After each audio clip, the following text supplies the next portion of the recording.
नीति वचन अध्याय 23।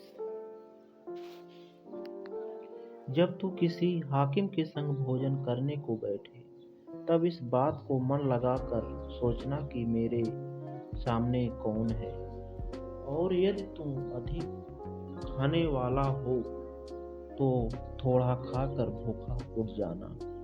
उसकी स्वादिष्ट भोजन वस्तुओं की लालसा ना करना, क्योंकि वह धोखे का भोजन है। धनी होने के लिए परिश्रम ना करना, अपनी समझ का भरोसा छोड़ना। क्या तू अपनी दृष्टि उस वस्तु पर लगाएगा जो है ही नहीं? वह उकाव पक्षी के समान पंख लगाकर निसंदेह आकाश की ओर उड़ जाता है। वह डाह से देखता है उसकी रोटी ना खाना और ना उसकी स्वादिष्ट भोजन वस्तुओं की लालसा करना, क्योंकि जैसा वह अपने मन में विचार करता है वैसा वह आप है। वह तुझसे कहता तो है खा पी, परंतु उसका मन तुझसे लगा नहीं। जो कौवे तूने खाया हो, जो कौर तूने खाया हो, उसे उगलना पड़ेगा और तू अपनी मीठी बातों का फल खोएगा। मूर्ख के सामने ना बोलना, नहीं तो वह तेरी बुद्धि के वचनों को तुच्छ जानेगा। पुरानी सीमाओं को ना बढ़ाना और ना अनाथों के खेत में घुसना, क्योंकि उनका छुड़ाने वाला सामर्थी है। उनका मुकदमा तेरे संग वही लड़ेगा। अपना हृदय शिक्षा की ओर और अपने कान ज्ञान की बातों की ओर लगाना। लड़के की ताड़ना ना छोड़ना, क्योंकि यदि तू उसको छड़ी से मारे तो वह ना मरेगा। तू उसको छड़ी से मारकर उसकी प्राण अधोलोक से बचाएगा। हे मेरे पुत्र, यदि तू बुद्धिमान हो तो मेरा ही मन आनंदित होगा, और जब तू सीधी बातें बोले तब मेरा मन प्रसन्न होगा। तू पापियों के विषय मन में डाह ना करना, दिन भर यहोवा का भय मानते रहना, क्योंकि अंत में फल होगा और अंत में फल मिलेगा और तेरी आशा ना टूटेगी। हे मेरे पुत्र, तू सुनकर बुद्धिमान हो और अपना मन सुमार्ग में सीधा चला। दाख मधु के पीने वालों में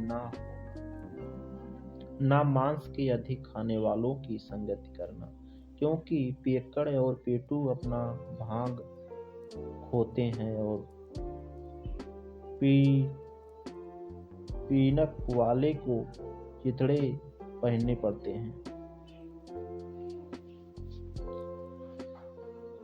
अपने जन्माने वाले पिता की सुनना, और जब तेरी माता बूढ़ी हो जाएगी तब भी उसे तुच्छ ना जानना।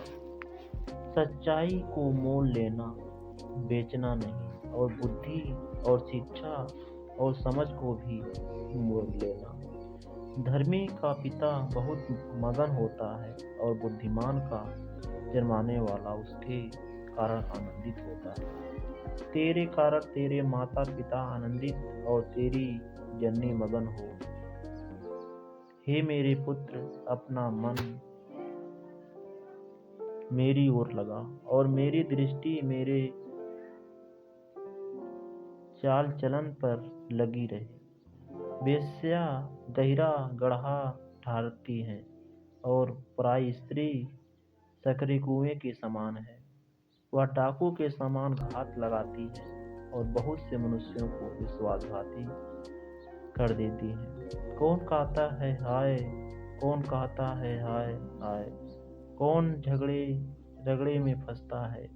कौन बक बक करता है? किसके अकारण घाव होते हैं, किसकी आंखें लाल हो जाती हैं। उनकी जो दाख मधु देर तक पीते हैं और जो मसाला मिला हुआ दाक मधु ढूंढते को जाते हैं। जब दाक मधु लाल दिखाई देता है और कटोरे में उसका सुंदर रंग होता है, और जब वह धार के साथ उड़ेला जाता है, तब उसको ना देखना, क्योंकि अंत में वह सर्प के समान डसता है और करैत के समान काटता है। तू विचित्र वस्तुएं देखेगा और उल्टी सीधी बातें बकता रहेगा। तू समुद्र के बीच लेटने वाले या मस्तूल के सिरे पर सोने वाले के समान रहेगा। तू कहेगा कि मैंने मार तो खाई, परंतु दुखित ना हुआ। मैं पीटा तो गया, परंतु मुझे कुछ सुधि ना थी। मैं होश में कब आऊं, मैं तो फिर मजरा ढूंढूंगा। आमीन।